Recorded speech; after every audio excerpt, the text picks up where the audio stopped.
feel free to text, email, or just show up on Saturday and ask the question. So today we're going to continue from where we left off last week. Last week we dealt with wealth creation, and I believe it is the desire of God for us to create wealth. Deuteronomy makes that very clear. Chapter 22 of Deuteronomy says it is God that gives us the power to make wealth. We covered that. One of the things I said last week is that becoming a millionaire used to be something that was a big deal. Now it's almost an easy thing to become a millionaire. And then, of course, we looked at a scripture that says that servants are riding horses and princes are walking, which is a kingdom principle. Bible says that princes, referring to us who are citizens of the kingdom, are supposed to be riding horses, and people who are not part of the kingdom are supposed to be walking, but it's been turned up the other way around. And of course, the scripture, if the scripture expects us to make wealth and not just become millionaires, because making wealth is bigger than becoming a millionaire. We saw last week how easy it is, how many millions of millionaires we have in America, and how many millions of millionaires we have in the world. It's not a common thing. It's so easy. It's so easy to become a millionaire in our world today. And so as we looked into various aspects of wealth creation last week, one of the things that was outstanding is the fact that not only does God give us the power to make wealth, but he gives us the blueprint. And the blueprint is that we should discover a need in society that meets our passion or our gifts. And we must position ourselves to meet that need. And we saw a few examples of people who are not in the kingdom, but have adopted kingdom principle. And as a result of that, they become millionaires and billionaires. Whereas believers who are kingdom citizens have ignored the kingdom principle that is supposed to bring them wealth. And as a result, we are struggling, we are suffering. And the world, the people out there in the world are adopting that which the Bible already taught us. Bible makes very clear that the blessing is on our hands. It's not on our head. So if I pour oil on your head and prophesy that next year by now you become a millionaire, and you don't put his hands to work, Bible says he that does not work, the same must not eat. Bible says that the blessing, God will bless the work of your hands. And if your hands are not working any work, how is God's blessings going to be activated? Well, that is what people in the world are doing. They understand that Jesus made very clear that he did not come to be served. He came to serve. So the kingdom is about serving. And serving simply means go out there, find a need in the society that meets your passion. You have what it takes to answer that need. And as you answer that need, Bible makes very clear that we don't chase money. He says, and these things will be added unto you. Talking about the wealth, not just money. Money is just one of the things that comes along with wealth. But what God wants us to have is not just money, because if money is all you have, then you are the most miserable person in the world. God wants us to have wealth. And we define the distinction between money and wealth. And we realize that wealth is not just money, although it includes money. Money, of course, is a legal tender. We spoke about that last week, printed paper, minted coins, they all come under what we call money. But then when Bible talks about wealth, it includes all manner of resources, including money. And so there are so many things God will give us, or God has given us, that causes us to be wealthy. And as we learned the principles last week, one of the things we came to is looking at examples of people that created wealth. And then when you create wealth based on kingdom principles, even in the midst of a famine, you still prosper. And one of the people we looked at last week was the man called Meta. He invented Instacart. He found a need in society. People were having a hard time going out, and I think you're seeing my caption, right? I don't know. Technology is evolving. Anyway, so he found a need in society where people struggle to get their groceries done. And he said, I love to shop, so I'm going to go out there and shop for people. Talking about discovering a need in society that meets your passion. He says, I have a passion to shop, and people have a problem going to the grocery stores to shop for themselves. I would do that for them. And that is exactly what Jesus meant when he said, I did not come to be served, but I came to serve. And it's a kingdom principle for creating wealth. And so this young man went out there and began doing that. And he realized that a lot more people need this done for them, groceries done for them. And so he realized he could not do it all by himself. So he decided to recruit other people with similar passion. Of course, other people found themselves in that space who do not have the passion. They only went in for the money. So after a while, of course, they will give up. But some people who truly had a passion for shopping got committed to it. And together with this young man, they began shopping. The amazing thing is that during the pandemic, that was when this young man became an instant billionaire. Talking about how when we go out for the right reasons to find a need in society, and even more, so it meets our passion and we consistently work at it with time. Even in the midst of famine and pandemic, we still prosper. And last week, I also came to the point where I used the game of chess to explain to you how you as a child of God must have moves in front of you. If I ask you today, what is your plan for 2021? I mean, 2022, what are you going to say? What is your plan for the next 5 years? What is your plan for the next 10 years? What are you going to say? Do you have your moves in place? In a game of chess, the average amateur, somebody that is starting out in the game of chess, knows his 3 moves. If this guy go this way, I will go that way. Next, I will go that way. Next, I will go that. He has his 3 moves already planned out. So he's just waiting for you to make your move. And he has 3 moves that he wants to make. What is your move if your company just closed down? Company you've been working with for 20 years. What will be your next move? What will be your next move if, God forbid, you became incapable of working? What will be your move should somebody that is your strong support financially, it's no more? You must have some moves ahead of you. And like I said, a professional player of chess will have a minimum of 4 to 5 moves already planned ahead. A master player will have 6 to 10. A grandmaster player will have up to 11 to 15 moves. And as I'm talking right now, there might be some of us that don't even have the next move. Our next move is our next paycheck. So if the next paycheck doesn't come, you don't know what to do. That's a very dangerous lifestyle to live. And so as we moved on, we realized that this chess movement is the same as life. You know, most people live their life not knowing their next move. They just can't tell what their next move will be. And that's a scary thing. Some possibly don't know their next 2, next 3. They don't know their next 4 moves. Some are even jumping ahead and dealing with move number 9 when they are supposed to be dealing with move number 3 or move number 2. That's a whole display of confusion. And so last week, we ended up by saying that we need to answer some questions in creating wealth. What are you designed to be?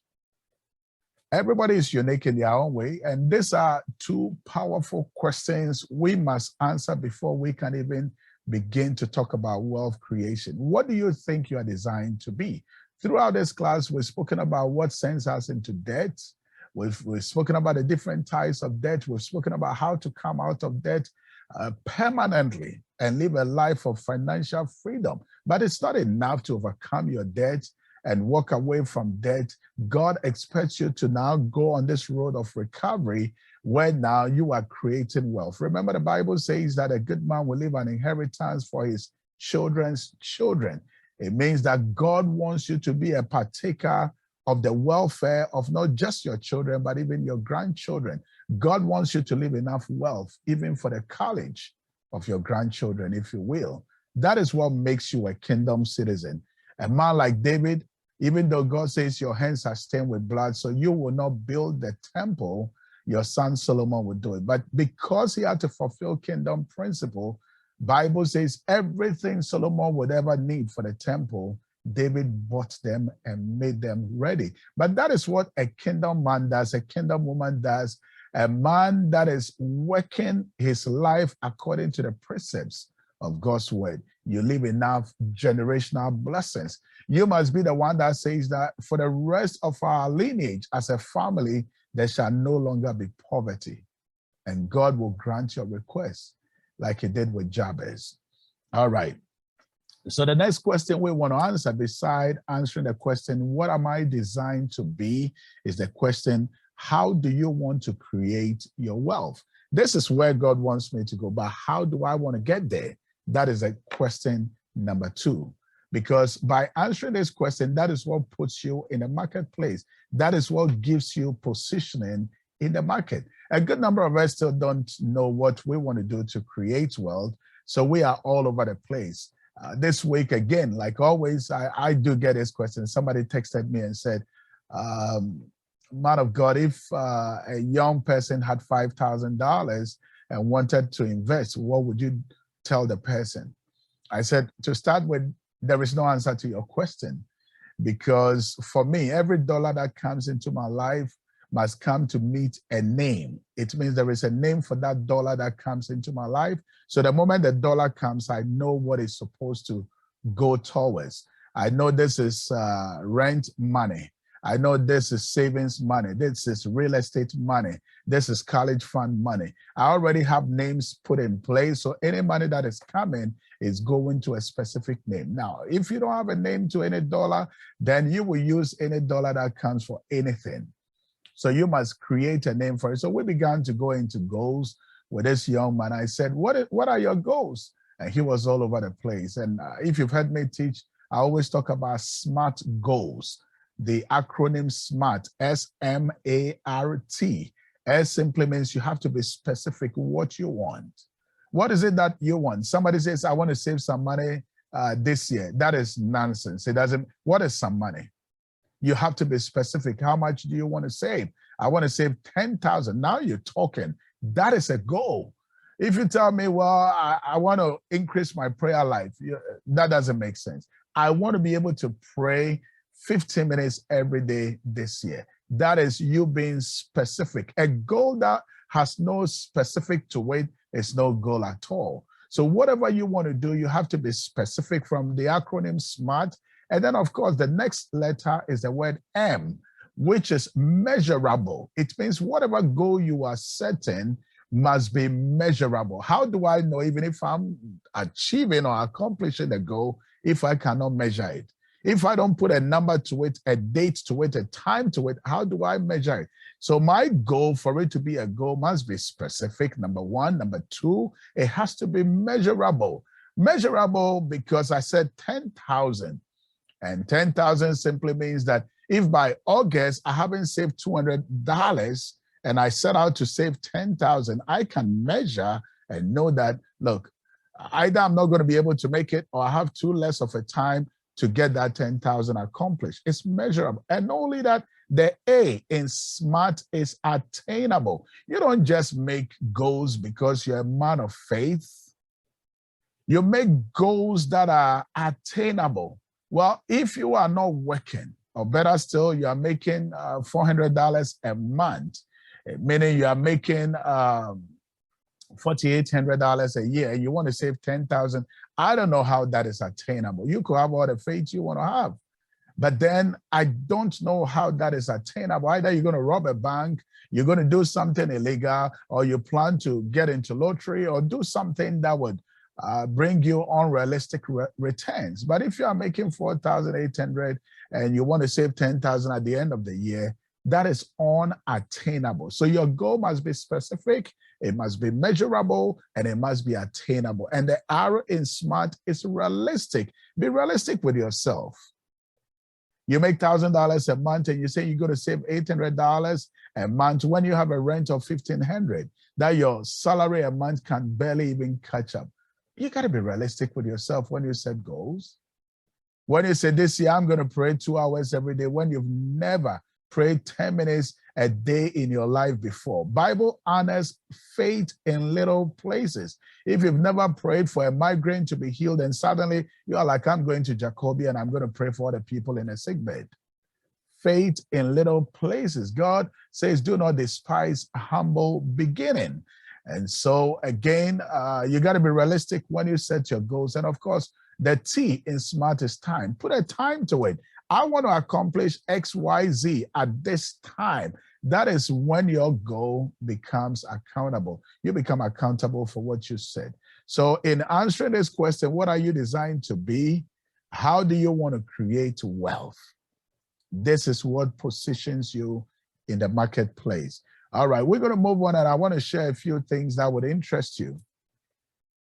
I don't know how many of you know, but in the US economy right now, 80% of the money you see around were all printed in the last year and a half. All the money is in America right now, all over the world. All the dollars you see around, they are 20 trillion. Just January of 2020, we had $4 trillion in circulation. Now we have 20 trillion as of October 2021. What I'm trying to say is that America has printed money, $16 trillion between January 2020 and October 2021.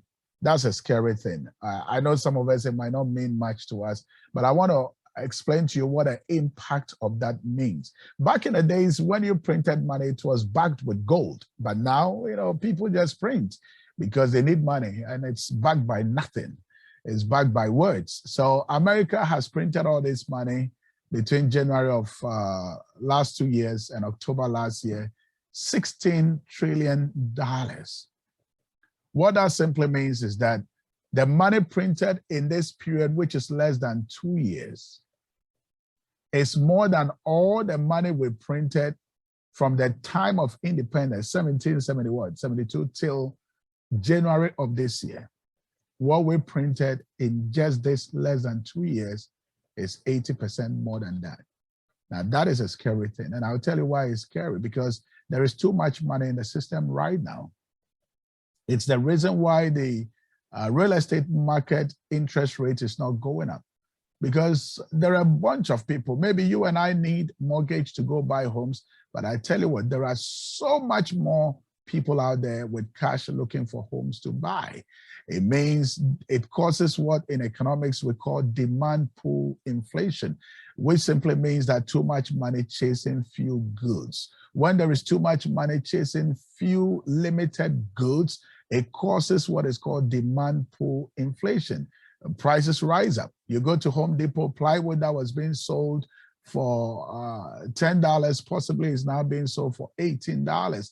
Wood that was sold for $3 is now being sold for double the price, because there are too many people with the money that wants to buy, to build, to renovate, and to refurbish their homes. And there isn't enough. Because of the pandemic, we have problems with shipping, we have problems with production, and things are not coming out of the port as quickly as we want.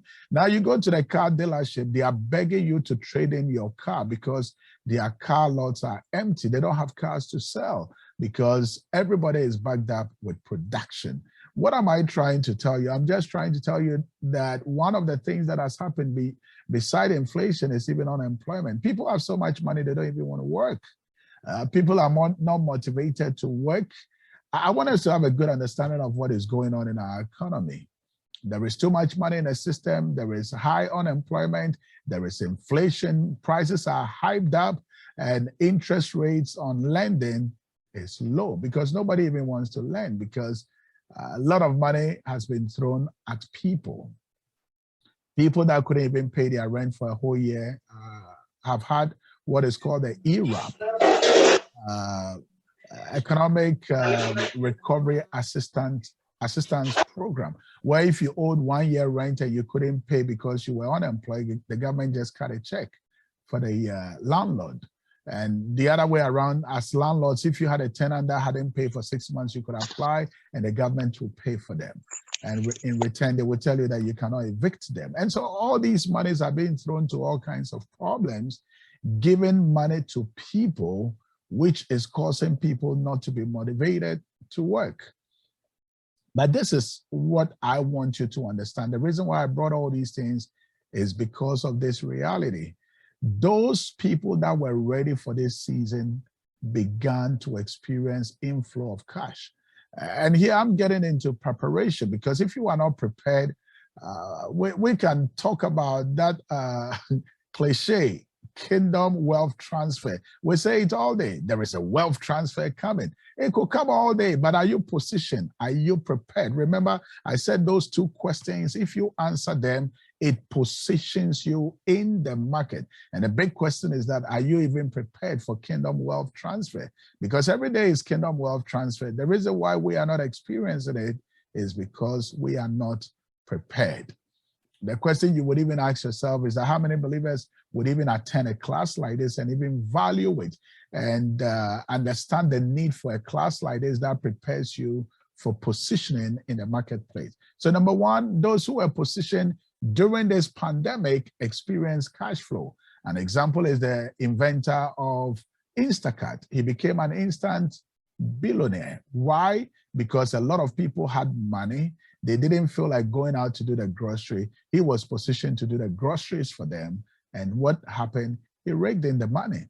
And of course, those that were unprepared had cash flowing out of them. And I said it earlier on in this class, it's either inflow of cash or outflow of cash, depending on how you are positioned.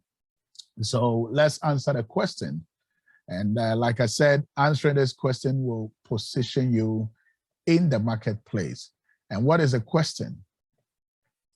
Where do you want to be? How do you want to get there? And in doing that, I want to touch on a few things that will help us, frame our mind. If you are still wondering, what am I supposed to be doing? I want us to talk about a few things that I believe will help some of us. Number one is streams of income. Of course, you read a book of Ecclesiastes chapter 11, verse 2. It says, invest in 7 ventures. Yes, in 8. You do not know what disaster may come upon the land. Almost saying that you don't know what pandemic will come on the land. Because of that, I want you to spread your investment. So here, the writer is saying that don't put all your eggs in one basket. And it makes a lot of sense to do that. But even with that, God gives precaution. You don't just jump into it. Some of us are starting off when we want to do 3 businesses at the same time. We want to start 4 things at the same time. It is good to have 7 businesses, even 8. But what does the Bible say? Is it just jumping into it? We're going to talk about that in a minute. One other thing I want to mention is classism. And I'm bringing all these things so we can, detox, if you will, even in our mind, because some of us have been fed with so many things that makes us feel that if you are not in a certain class, you can't accomplish certain things. That is a lie of the devil. We must break those barriers. We must break those classism. Of course, what is classism? It's a prejudice against or in favor of people belonging to a particular social class. So we put ourselves in these classes. Sometimes it is pushed on us. Sometimes it is self-inflicted. We tell ourselves, you know what, this is where I belong. I don't think I can go beyond this class. It's a lie. You can break the ceiling. You can break the roof. You can break the wall of classism and determine to accomplish what you know deep in your heart you must accomplish. Look at all the millionaires around. How many of them are doctors? How many of them have PhDs? How many of them weren't dropouts from college? How many of them don't come from third world countries? Like the Instacart guy, he is originally from Asia. He broke all these classism and all these craziness people would like to put you in. And I'm bringing these things to free your mind. Don't think that because you're in the Bronx or you're in Brooklyn or you're wherever, you can become this great person God wants you to be through wealth creation. In the book of Ecclesiastes chapter 9, verse 11, The writer says, I've seen something else under the sun. The race is not to the swift, or the battle to the strong, nor does food come to the wise or wealth. Get that? He said, wealth doesn't come to the brilliant or favor to the learned, but time and chance happeneth to them all. I said last 2 weeks that none of us is oversupplied with time, and none of us is denied of time. We all have the same time, 24 hours. So you can't say I have too much of time or I don't have enough time. We all have the same time. The only distinction is that one person approaches their day prepared and the other approaches the day not knowing what to do. Preparation makes a whole difference. The other thing I want to talk about is racism, because some of us believe that our color, our race, I'm black, I'm brown. Because of that, I can't accomplish much. If you look at the history of America, majority of the inventors, people that invented in America, majority of them were black and brown people. And so I want to break that racism mindset that because of my race, because of the last name I have, I cannot accomplish certain things. Break that limitation. It might be self-inflicted. It might be because your parents said so. It might be because people around and in around your life said certain things to you. You must break it off. If we are going to be talking about wealth creation, these are some of the things I wanted to detox, if you will. Again, propaganda is one of the big things going on in America right now. Information, especially of bias, misleading nature, used to promote or publicize a particular political cause, or even just simple point of view. In other words, to manipulate people. And there are so many people in America that are manipulated based on the kind of information they open up to. And you see, whoever you give your ears to will manipulate you. And it's important we are hearing the right information. Don't allow propaganda to manipulate you. They are saying that black folks are poor, black folks can't do that.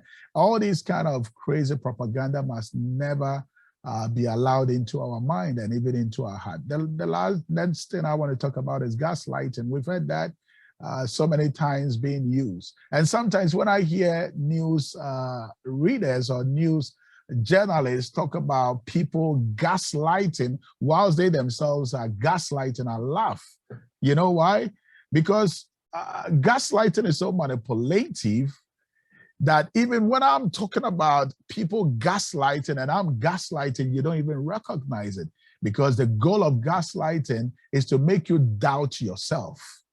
And there are so many people that have been gaslighted in America today. They begin to question their own sanity. Am I okay? Am I all right? You see it even in marriage, where you know, a spouse will gaslight a spouse to the degree that the spouse feels disabled. Recently, there was, I don't remember her name, but there was this young girl that the father had taken over all her assets because the father had claimed that she's not mentally capable to handle her stuff. I don't remember her name. Was it Tony Braxton or whoever? No, I don't think so. I can't remember the name. But whoever it is, it was gaslighting to me. This girl had been so mentally abused to the degree that, you know, she doubted her own capabilities. And sometimes we have that from our parents. Our parents have told us so many things we cannot do. And sometimes the gaslighting could even be positive, where your parents will tell you, whatever you want to do in this world, you can do it. Don't let anybody stop you. And we know that is a lie. It's not everything we ought to be doing. We got to find out our specific niche. And so even though some gaslighting might sound positive, they have a way of impacting us negatively. And so somebody would say, what is gaslighting? It's manipulating someone by psychological means into questioning their own sanity, bringing them to a place of confusion. And that is where we are today, some of us, to the degree that we don't believe that we have even a bone of business in us when God has given us so much in time past to do great things for the kingdom. The book of 1 Corinthians 14:33 makes it clear. It says, for God is not the author of confusion, but of peace, as in all churches of the saints. If God is the author of peace and not confusion, then it's obvious who is bringing gaslighting. or confusion. Today in America, you listen to the news and you could see a whole politician standing so firm on lies and projecting it so strong. I had a very noble, a respected lawmaker, telling young people in a video this week how it is good to use lies and project it until it becomes truth. And I'm asking myself, how long would we allow ourselves to be gaslighted? But we see it every day. So what do? We got to change our thoughts. And that is how we change our world. Instill beliefs. Like I said, it's one of the things we got to deal with. You can't do this. You can't do that. And some of these things are very environmental. We pick them from school. We pick them in a community. Our family influence that. And some of them are self-inflicted. But the book of Philippians 4:13 makes very clear that I can do all things through Christ who strengthens me. And then, of course, 1 Corinthians 6:12 says, even though I can do all things, I got to proceed with caution. Remember what I said earlier on when we read the book of Ecclesiastes. This was the point I wanted to make. Paul, who is the same person who wrote Philippians 4:13, saying you can do all things through Christ who strengthens you, comes now in 1 Corinthians 6:12 and says, you say, I'm allowed to do anything, but not everything is good for you.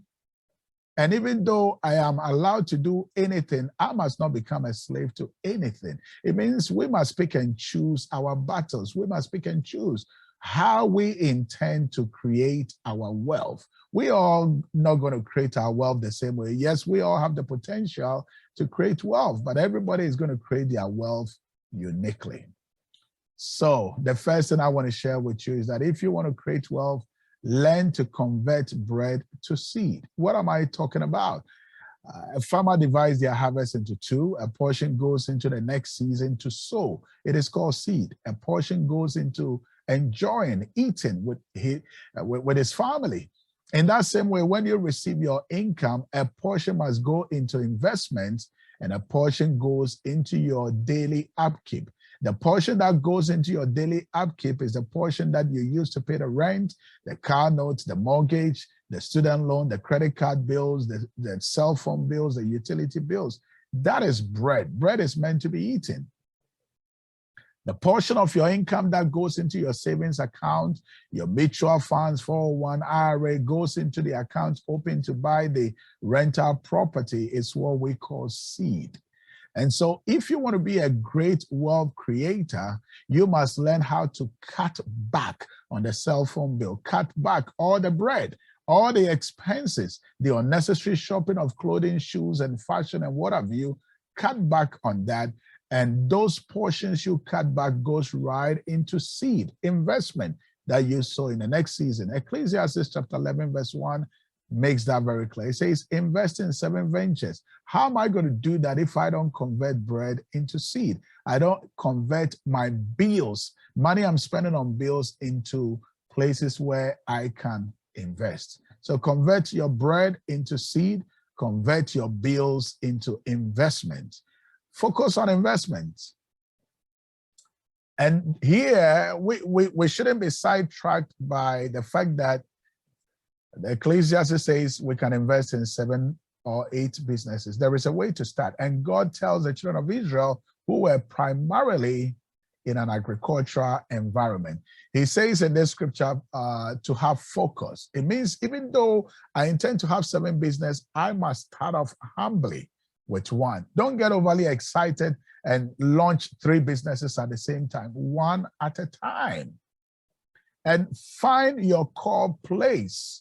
If your core place is basketball, play that basketball until your name, Michael Jordan, becomes a household name. Now you take that name, you put it on a Nike shoe, it sells. You put it on a clothing line, it sells. You open a TV station, it sells. You open a gym, it sells. You open a basketball academy, it sells, because you discovered that one place, flourish in that place, build a good name.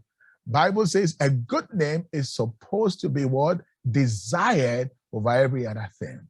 And so you build that niche over there, and once you build that name, that name can now go into all kinds of ventures. And so God advises the children of Israel who are agriculture and living in an agricultural environment. Deuteronomy 22 verse 9 says, you shall not sow your vineyard with diverse kinds of seed. Don't say, I want to have some potato, I want to have some oranges, I want to have some apple. He says, no, don't do that, man.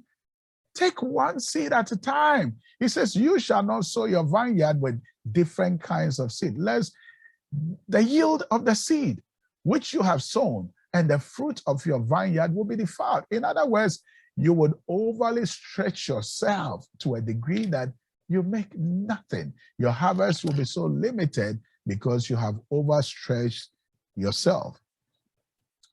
Synergy, God addresses that as well. Partnership, joint ventures, mergers, acquisitions. He talks about that in the next verse. He says, you shall not plow with an ox, a clean animal, and a donkey, an unclean animal. He says, if you are thinking of getting into partnership, now, when you take those two animals and you yoke them by their neck and you put a plow behind them, the goal is that they till the land. He says, anytime you are doing that, make sure it's an ox to an ox, a donkey to a donkey. Don't miss much. It means that never enter into business partnership with anybody that doesn't believe in your vision.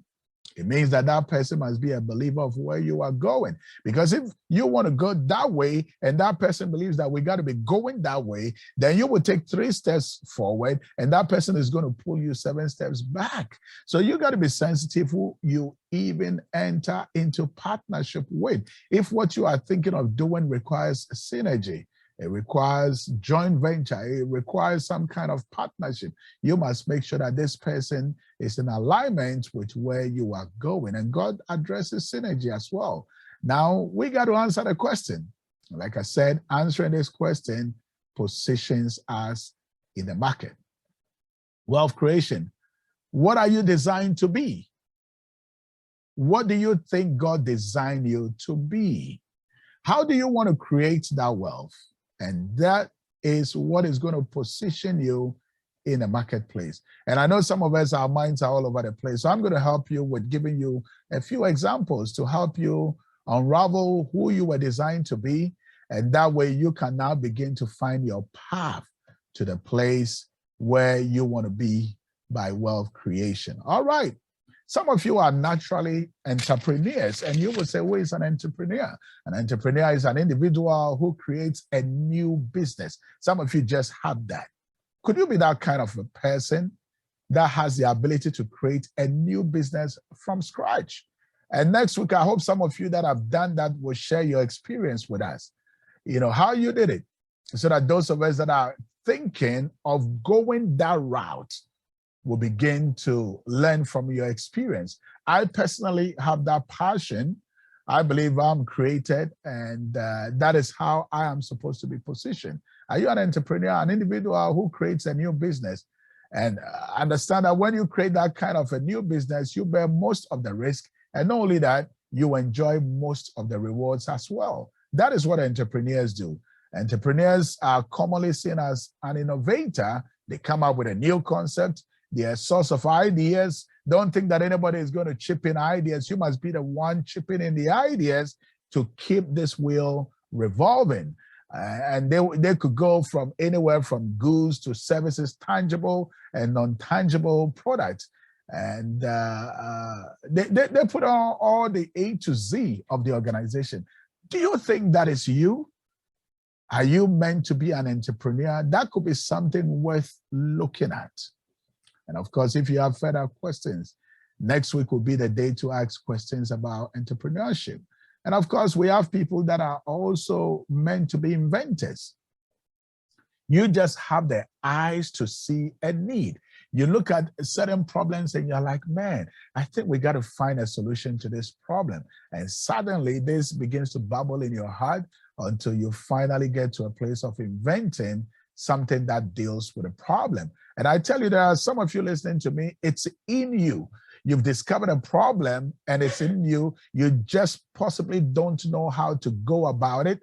The other day, one of my favorite shows is Shark Tank. I saw this young boy that came on. He had developed a thing that plays vinyl, the record plate, the old school record plate. And, back in the days, you would take the needle of the turntable and put it on the record plate. And as the record plate revolved, it gave out the music.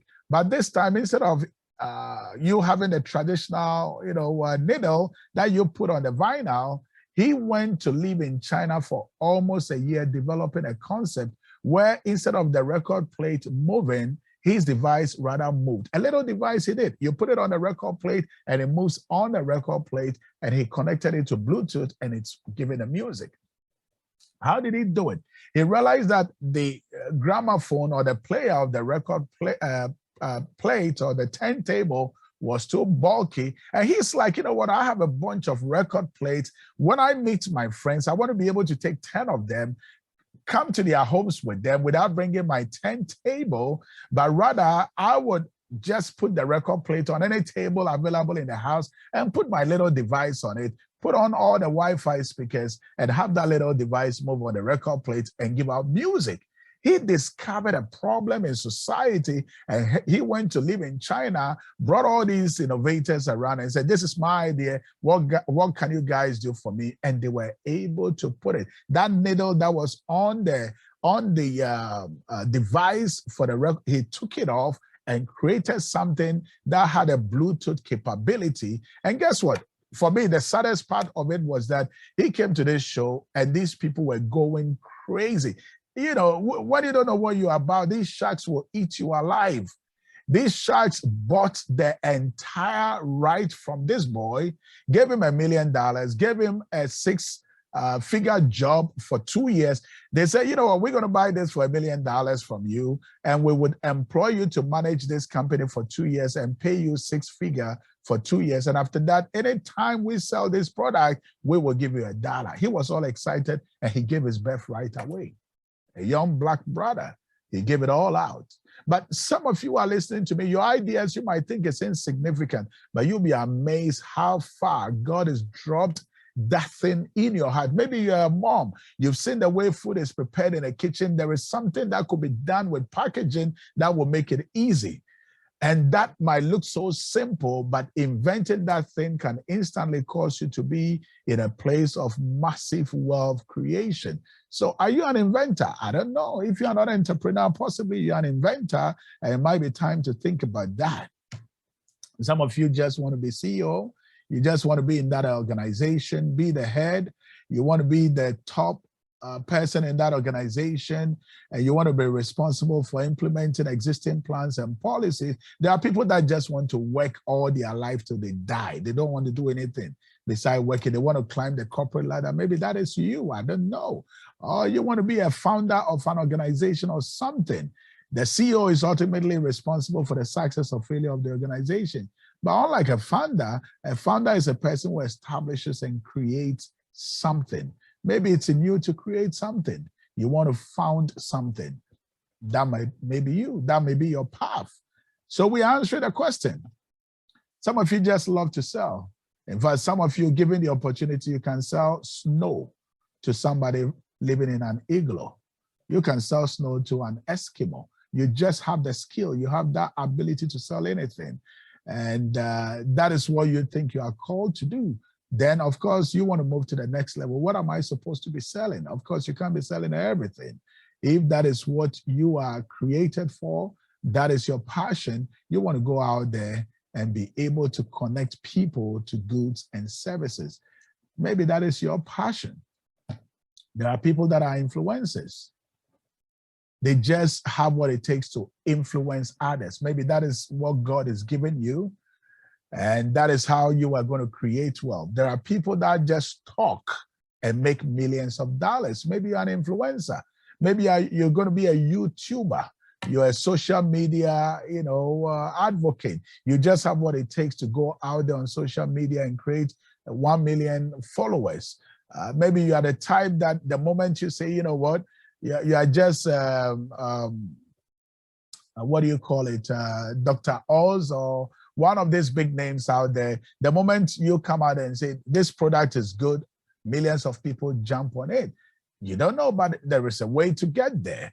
But maybe that is who you are. People, love you for your credibility. People will take you, at your word. You can influence a brand by adding credibility to it. Maybe you're out there on social media already building, a portfolio of followers. You are just an influencer. How do I use that ability of an influencer to create wealth? And that is why we're talking about some of these things. Or you just want to work. You want to be a solopreneur. Unlike entrepreneur, you want to be solo. You're the type that just want to work all by yourself. So you have this home office and you're just killing it, you're nailing it. And there are people like that. You found a niche and you're just doing it all by yourself. Is that the kind of person you are? Is that a path you want to have for yourself? And of course, we have people that just don't want to be the leader. They want to go to sleep in the night, not thinking about how the bills are going to be paid. They just want to be part of the support team. And so they just want to be part of the back end of the organization. They don't want to be in leadership. And there are people like that. You must know your place. I was listening to an interview of a great man from Africa. He's called Bishop James Sarr. He said one day his bishop called him and said, I'm going to be traveling for many years. I want you to take over the ministry. He said from that moment, a lot of people began whispering into his ears. The devil was whispering. Other people were whispering, this is your opportunity to take over the church. Make it your church. And he said, I've never been called to be a leader like that. I've been called to serve under. And so sometimes it's good to know your place and be very effective. Some people are very effective in the background. You can never be effective at leadership, and it's okay if that is what you want to be. You just don't want to be the number one person. You want to be part of the support team. Of course, a support team member must also have, strong organizational and time management skills to support daily operations and to do extra tasks as needed. Maybe that is what you have. You must determine that. And then, of course, entrepreneur. Who are they? You want to be part of a company, just own a piece of it, and that is it. I work for a chain of restaurants in the Times Square area. In fact, we are in a Broadway district. We have about 13 restaurants and I manage all of them. I've been doing that since 2013. And I realized one thing, proud to me coming into this business, I used to work in another organization, and the owner of this chain of restaurants, none of them is a franchise. They are all different cuisines, Italian, American, French, Mediterranean, different types of cuisine in the Broadway district. Now, before I came into this industry, I had done over 20 years in the hospitality industry in Africa. And this man knew nothing about me doing any of that, working in the hotel industry, the restaurant industry, and even airline catering industry, which was the last thing I did before I relocated, where we cooked all the meals that were eaten in a plane. I did all that, put that behind me, relocated. God had a different assignment for me. And here am I doing sales in an electronic business that the owner of this chain of restaurants was a partner in this restaurant, not knowing anything I do. And then guess what? In 2008, the economy was hit with recession. And so we began closing down. This company was actually two operations. They had a jewelry setup and then they had electronics. And I was managing both at that point. But then one of the things we had to shut down at the time was a jewelry business, because in 2018, nobody was looking to buy a gold chain or a gold necklace. People were looking for food to eat when the economy came crashing. So that was the first thing we had to sell. We had to pawn all our gold. Diamond was useless on jewelry because nobody would even give you any money for the diamond. We melted the gold and we got dime and nickels on the dollar just doing that, because gold, nobody was looking to buy gold. The prices tumbled at the time and, what have you. So long story short, we closed down all our operations. We had, big business in Venezuela. Venezuela was booming during the days of Hugo Chavez. We would ship container loads of air conditioners, refrigerators, microwaves, anything you can imagine. I was doing about 15 containers, 40-footer containers to Venezuela to Ponto Figo, Brazil, all these South American countries weekly. And suddenly, with the collapse of the economy, everything came down. Long story short, we shut down the entire operation. I said, I know what, I'm moving on to do my own business. This man approaches me and says, you know what, I'm opening a new restaurant. Would you mind coming to help me? The only reason why this man employed me was because the other man in that business had told him so much about me without my knowledge. And all he told him about me is that this is a man you can go to sleep knowing he will manage your entire business and you could trust him. It was only trust, nothing to do with even my professional capabilities. So based on that, he employs me. He says, come help me with this restaurant. I didn't know he had a bunch of restaurants. So with time, I realized he had many restaurants in the Times Square area. And then he now gives me the responsibility to manage all these restaurants. But none of this is even based so much on my professional experience. Of course, later on, he came to know I had a background of food and beverage and what have you. But then I'm saying this to say that being an entrepreneur, you want to own a piece. With time, having done this, I realized that one of the things that was missing in our business was corporate events.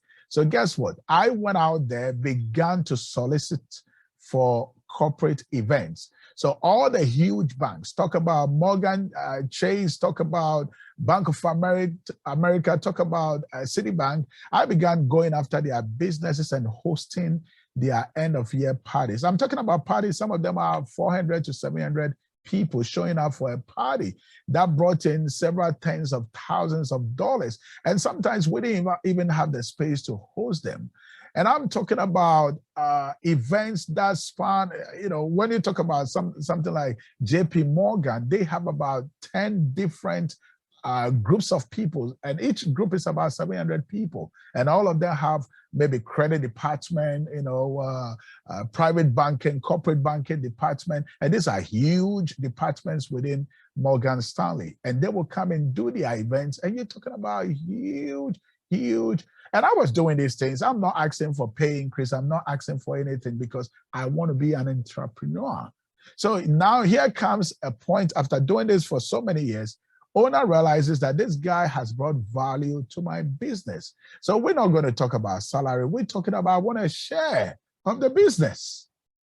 So there are some of you that are positioned in places that you can build entrepreneur. What do? You are working yourself. You are building a portfolio that makes you in a place where the company knows that if you walk away, you are walking away with maybe $5 million a year from the business revenue.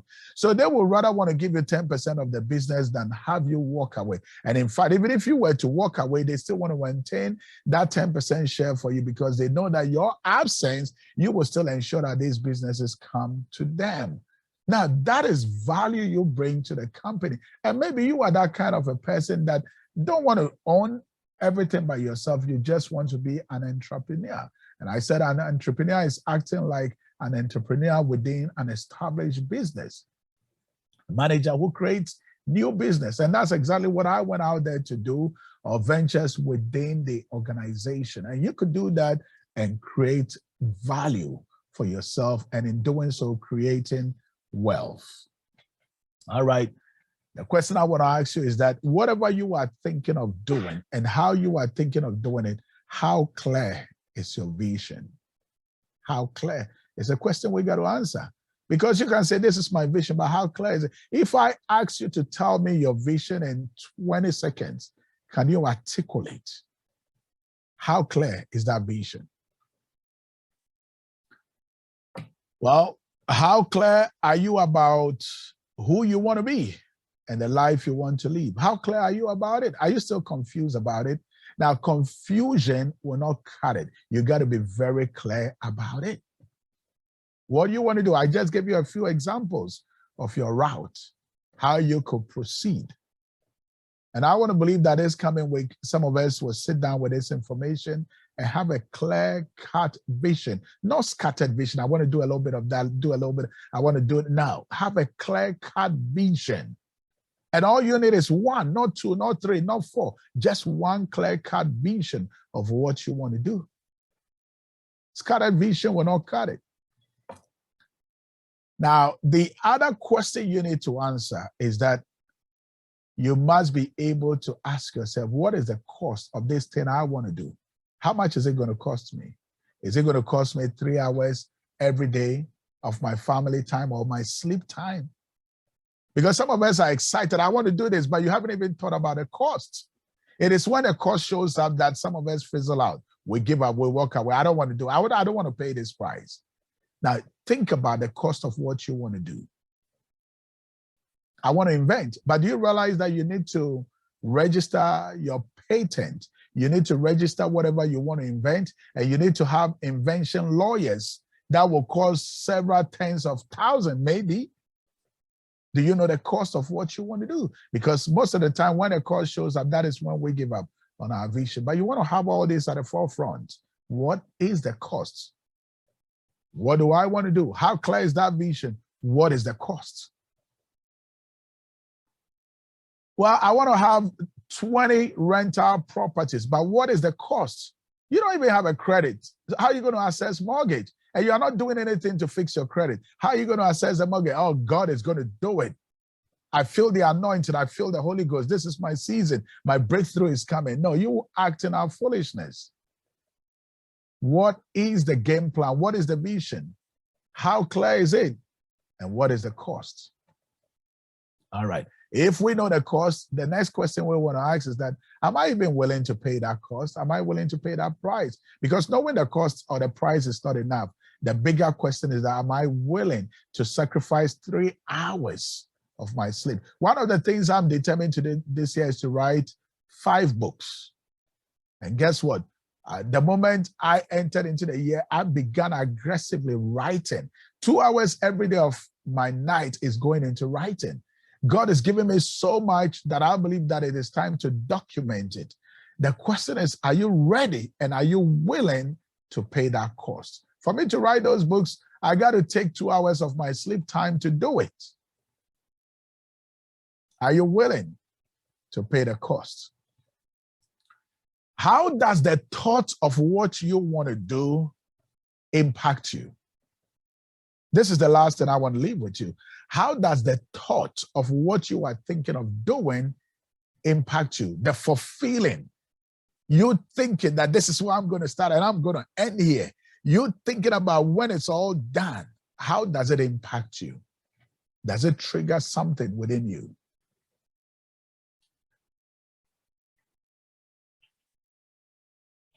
It's a good question to begin to ponder about. And like I said, next week is our final week. It's going to be our final day of Q&A. Prepare questions. If you have any question, please prepare it and let's come and have some of these questions resolved.